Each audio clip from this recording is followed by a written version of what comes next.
Hi guys, welcome to my channel Geek World. Today we are going to talk about should you buy Pixel 6 or Pixel 6 Pro in India.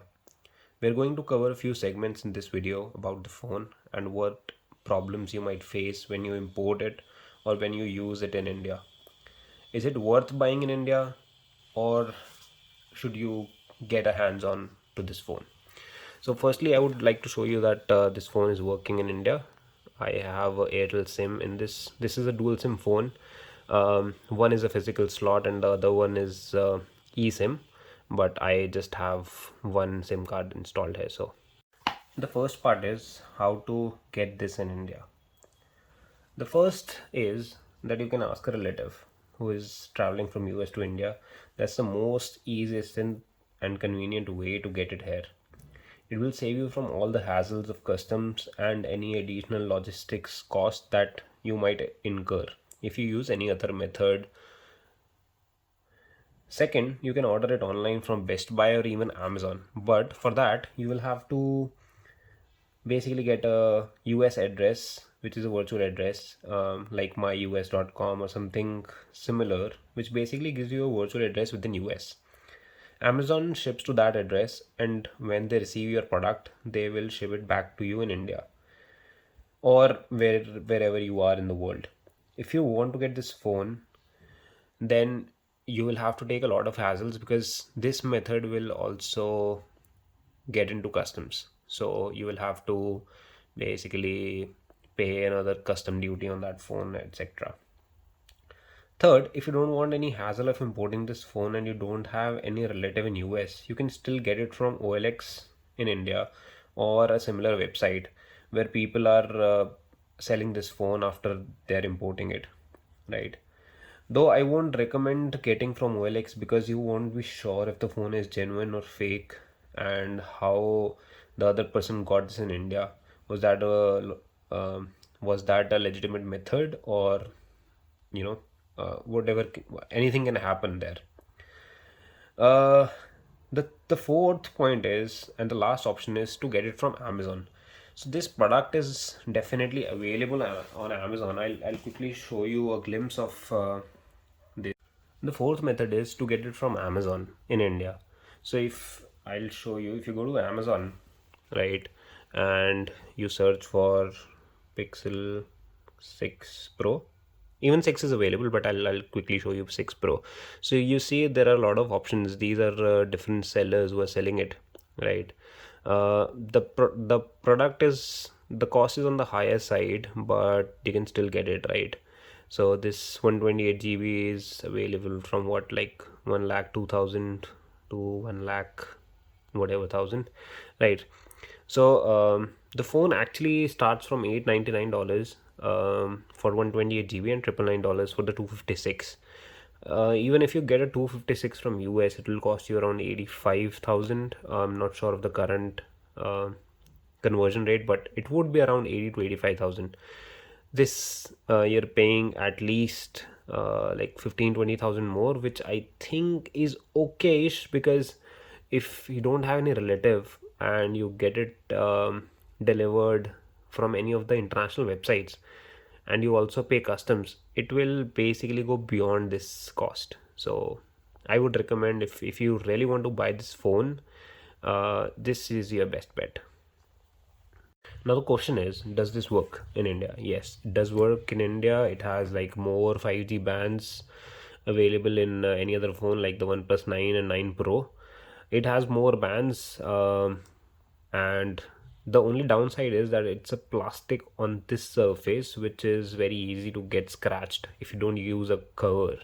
And I'll quickly come to that point as well, wherein you will face problems like I am facing currently. So yes, it totally works like a normal phone, no problem there. You can get any of the SIM card installed. I've checked Geo and Airtel. Now let's talk about warranty and risks involved. Of course, there is no warranty of this phone in India because this wasn't launched by Google in India. If you damage any of the parts, even the replacement parts won't be available, including the display, the back glass, the cameras, anything of that sort. So that is a risk for you. If you know get this in India and you get it damaged somehow, you won't be able to replace any of those parts. And that is why I have like a tempered glass installed, I have a skin installed at the back. I also use a cover, and I'll quickly come to that, what is available in India and how to get it and all that stuff. But yes, you will face a little problems on getting all these stuffs very easily. Let's talk about the accessories available for this phone. Cases are available almost everywhere like Amazon, Flipkart, and even some offline stores as well, at least in New Delhi. If you are not in the city, you can probably get it from Flipkart. It's easy.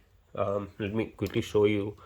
So if you search for let's say Pixel 6 Pro case, there are a bunch of options like the transparent one, which I also have, right? There are some black ones as well, so I have like two of these. Like this is the black one, this is the transparent one. I'm using this one currently, but you have a lot of options available for this phone as well as Pixel 6, so it won't be a problem for you to get a case for this phone. Now let's come to the tempered glass, which is like more important because the screen is the first thing you use every day, not the back glass. So I was only able to get this tempered glass. This is already installed on the phone, but I got two because I wasn't sure if I'll be able to get this in future. The problem with this glass is this glass only pastes from the corners, and if you see the circle, right, from here and from the camera side, so there is some glue on the camera, some glue on the fingerprint scanner. I'll try to focus this. So if you see the circle right here, right, so this only pastes from the corners and this fingerprint and the camera. So this is a bit of a problem because then the touch doesn't work properly, right? uh, if you already own a phone which has a curved glass, you might have heard of this kind of um, tempered glass, which uses this nano optics technology to uh, get the tempered glass fixed, right? This uses a liquid glue. This kind of glass is not available for Pixel 6 Pro in India. I have like searched it everywhere, but I was not able to find it. The other option is to get the phone laminated, right? Um, so this was used in the past in the era of Nokia's and all that, which used to be called as cold lamination. This is the only other way with which you can save your screen from scratches, but that lamination gets damaged like in a week. So what I did was I used the liquid from the other glass, like this was for S10 plus, right? I only used the liquid from this box. So if I open this for you, I actually have like 5-10 of these. So I got the glue from here, this glue, right? But I did not use the glass from here. I used this glass instead, right? And I pasted this glass using that glue. So that is why I was able to get this fixed, but I got a few bubbles. You see here, I got a few bubbles because of course I'm not a professional fixing this. But there's one more problem. The problem is that there is some gap between the camera and the screen versus this glass and the screen. So there is a little hump within the camera. If I'll try to focus, you see now there is some glue between the camera and the glass, but some of that is empty. So that is why there's a blurry effect in the camera, right? That is one of the problems I'm facing, but at least now I have a tempered glass which is fixed and it is properly working, so there is no problem with the touch. However, I was facing the touch problem when I was using this glass without the liquid glue. Features like the call hold feature you might have seen in the videos of launch and all that, they don't work in India, right? So this I'm not sure if that is because I've installed an Indian SIM, but that setting which you might have seen in the videos from US, I don't see those options here. And I still haven't received the December update yet, even though it's 31st December today, but I haven't yet got the notification. So definitely the call hold feature and the other call feature which was showed in the launch video doesn't work in India. So if you are looking for that feature in India, it is not working for sure. The second thing is the assistant, which works like perfectly, works only in uh, US English. It doesn't work in the other language. So if I pull this, hi, how are you? I'm fine. You're very kind to ask, especially in these tempestuous times. Right. So this works perfectly. The only problem is that it doesn't sometimes catch my accent, and there is a separate feature for this. I'll just quickly show you that. So when I want to type a message, right, if I click on this button, which you must have used in Google keyboard before, but if you click on it, it will show you the assistant colors as well, because the assistant types on this instead of the Google normal typing. This is the difference between the Pixel and the old phones. Hi, how are you? Can you please check what can be done? Can you ask the person to subscribe to this channel? Thanks.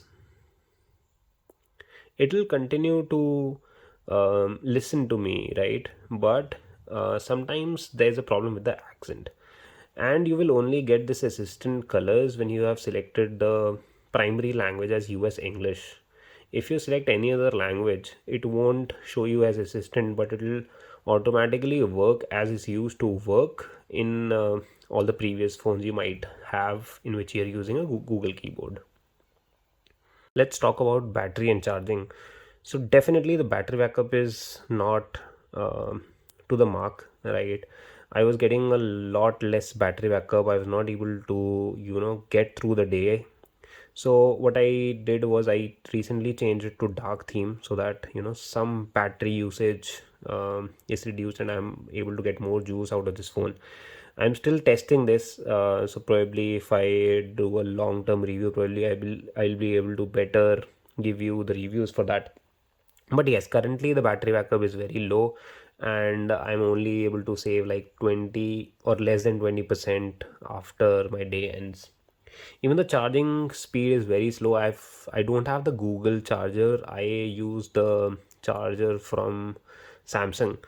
uh, the next thing is that it doesn't charge from a OnePlus charger, right? So if you have a dash charger which is 30 watts, it won't charge, right? This phone, I'm not sure why this doesn't charge. So this is a OnePlus charger, right? And this doesn't really charge this phone. Okay, this cable doesn't charge. I'm not sure if this doesn't support or this doesn't support, but this does not charge with the OnePlus chargers. This is a known issue, right?